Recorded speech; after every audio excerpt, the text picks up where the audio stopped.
আসসালামু আলাইকুম দর্শক। আজ আমরা কথা বলব জুলাই সনদ বাস্তবায়নের নামে আসলেও কি সংবিধান সংস্কার বিষয়টি চাপিয়ে দেওয়া হচ্ছে কিনা।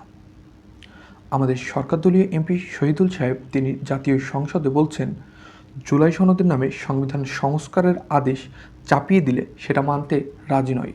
জুলাই সনদের নামে আপনি সংবিধান সংস্কার আদেশ চাপিয়ে দিতে চাইলে সেটা আমরা মানতে রাজি নই, মানতে চাই না। আমাদের সরকারদলীয় এমপি সাহেবের বক্তব্যটি লিগ্যালি সম্পূর্ণ সঠিক নয়। আর এই বিষয় জানতে প্রথমে আমাদের জানতে হবে সংবিধান সংস্কারটা কী। সংবিধান সংস্কার হলো কোনো দেশের সংবিধানের কোনো ধারা, নীতি বা কাঠামোকে পরিবর্তন, সংশোধন বা হালনাগাদ করা, যাতে তার সময়ের প্রয়োজন, জনগণের চাহিদা এবং রাজনৈতিক বাস্তবতার সাথে সামঞ্জস্যপূর্ণ হয়। আমরা এই সংবিধান সংস্কারের বিষয়টি থেকে তিনটি বিষয় দেখতে পেয়েছি। একটি হচ্ছে সময়ের প্রয়োজন, জনগণের চাহিদা এবং রাজনৈতিক বাস্তবতা। আর এই তিনটি বিষয় থেকেই জুলাই সনদ উৎপত্তি হয়েছে বা জুলাই সনদ তৈরি হয়েছে। স্বৈরাচার ফ্যাসিস্ট শেখ হাসিনা এই সংবিধানকে নানা রকমভাবে পরিবর্তন করেছেন ঠিক তার মতো করে, যার ফলে দিনের ভোট রাতে করে তিনি অবৈধভাবে ক্ষমতায় টিকেছিলেন। পরবর্তীতে ছাত্র জনতার অভ্যুত্থানের পরে এই স্বৈরাচার ফ্যাসিস্ট শেখ হাসিনার পতন হয় এবং তিনি পালিয়ে যান। এই 5 আগস্টের পরেই এই জুলাই সনদ তৈরি হয়। এই জুলাই সনদ এমনি এমনি তৈরি হয়নি। এই জুলাই সনদ তৈরি হয়েছে 2000 মায়ের বুক খালি করে, 2000 রক্তের বিনিময়ে। এই জুলাই সনদে 84টি আর্টিকেল আছে এবং এই 84টি আর্টিকেলে সবাই একমত না হলেও, সব রাজনৈতিক দল একমত না হলেও এই জুলাই সনদে প্রতিটি রাজনৈতিক দল স্বাক্ষর করেছেন। এই জুলাই সনদে মৌলিক অধিকার এর যে তালিকাসমূহ আছে তার সম্প্রসারণ, রাষ্ট্রপতির ক্ষমতা ও দায়িত্ব, তার অভিশংসনের পদ্ধতি, প্রধানমন্ত্রীর একাধিক পদে থাকার বিধান, প্রধানমন্ত্রীর মেয়াদ, জাতীয় আইনসভা গঠন, জাতীয় সংসদে নারীর প্রতিনিধিত্ব বৃদ্ধি, তত্ত্বাবধায়ক সরকার ব্যবস্থা, ডেপুটি স্পিকার পদ, বিরোধী দল থেকে মনোনয়ন, আমাদের বাংলাদেশ সংবিধানের অনুচ্ছেদ 70-এর বিদ্যমান বিধান পরিবর্তন, অর্থাৎ জাতীয় সংসদে দলের বিরুদ্ধে যে ভোটদান, এই ভোটদান এর যে বিধান, এই বিধান বাস্তবায়নের বিষয় সহ আরও অনেক বিষয় এই জুলাই সনদে উল্লেখ আছে। আর আপনি এই জুলাই সনদ যদি বাস্তবায়ন করতে চান তাহলে আপনাকে অবশ্যই সংবিধান সংস্কার করতে হবে।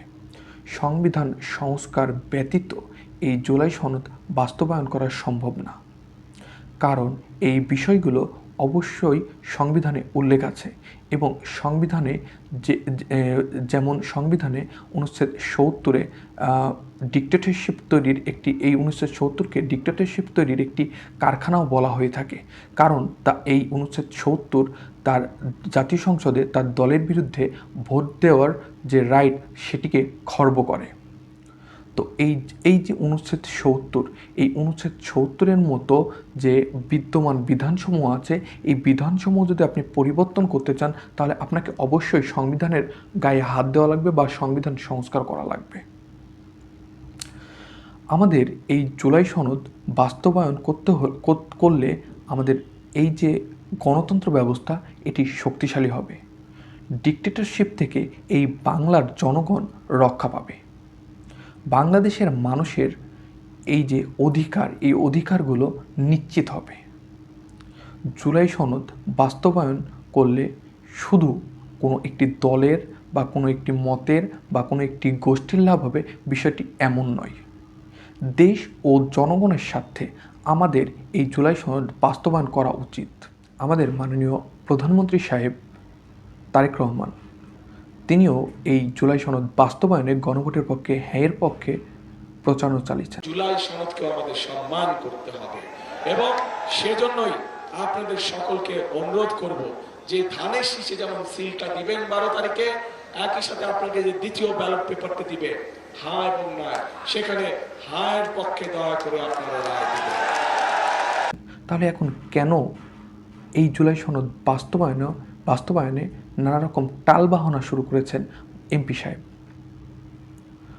এই আপনারা মিডিয়ার সামনে বলেন, আপনারা জাতীয় সংসদে বলেন, আমরা জুলাই ধারণ করি, আমরা সবার থেকে বেশি ধারণ করি, আমরা অঙ্গীকারবদ্ধ প্রতিটি পয়েন্ট বাস্তবায়নে, কিন্তু আপনাদের ভিতর সদিচ্ছার বড্ড অভাব লক্ষণীয়। আপনারা আসলেই এই জুলাই সনদ বাস্তবায়নে কতটুকু অঙ্গীকারবদ্ধ, এই বিষয়গুলো এখন জনগণের মনে প্রশ্ন উঠতেছে।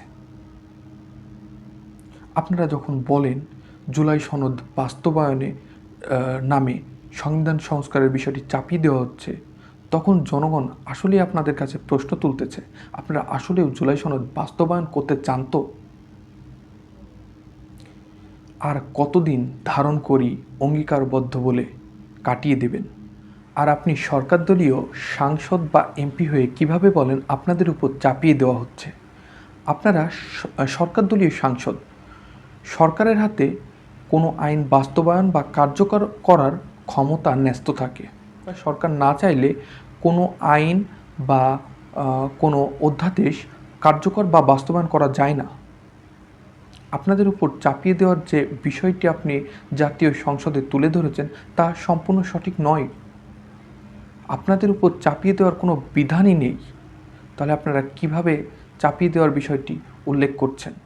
আপনাদের কাছে একটি জোরালো আবেদন এমপি সাহেব, এই যে এত মায়ের বুক খালি হলো, এত সন্তান প্রাণ দিল, তাদের সহ আমাদের বাংলাদেশের অধিকাংশ মানুষেরই কিছু আশা ছিল। এই দেশের তারা পরিবর্তন চেয়েছে, এই বাংলাদেশকে সুন্দর একটি রাষ্ট্র হিসেবে গঠন করতে চেয়েছে। তারা মানুষের অধিকার নিশ্চিত করতে চেয়েছে। এদের আশাহত করেন না। এদের আশাহত করলে সামনের দিনগুলো অনেক ভয়ঙ্কর হবে। ইতিহাস ভুলে যায়েন না। আপনাদের কাছে একটি বিনীত অনুরোধ, এই জুলাই সনদ এবং সংবিধান সংস্কার অনেকটা একে অপরের পরিপূরক। আপনারা দয়া করে এটি দ্রুত বাস্তবায়ন করুন। এটি নিয়ে কোনো টালবাহানা করেন না। আপনারা ইতিহাস দেখছেন, ইতিহাস জানেন, ইতিহাস থেকে দয়া করে শিক্ষা নিন। ধন্যবাদ। Always stand for truth and justice.